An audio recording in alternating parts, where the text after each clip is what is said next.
Svim čao, ja se zovem Jašljava, ja već 2 godine živim u Srbiji i danas ću probati povrće koje je naš tata donio iz Lidla, ali ja ću ih probati zatvorenih očiju.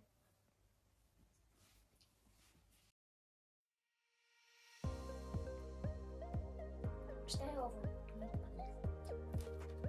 Paprika.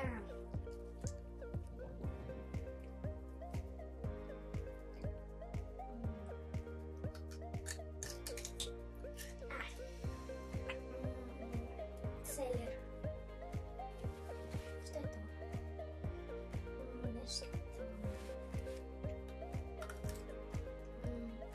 Rokvica, mislim. Vode.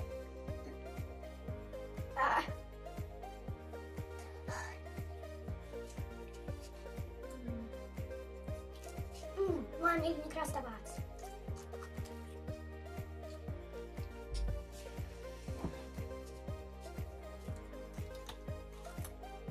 Šargarepa. Ukusno.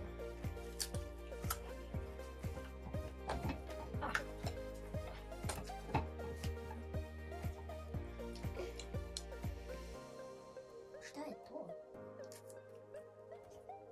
A to je ljuta paprika, mnogo vode.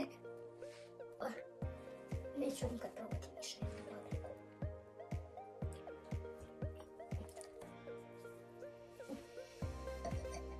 Ima još nešto.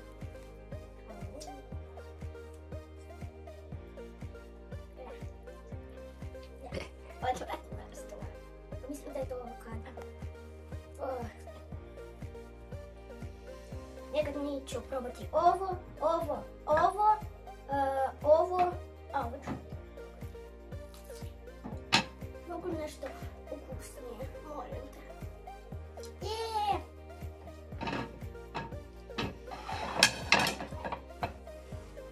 Ćao, pomoć.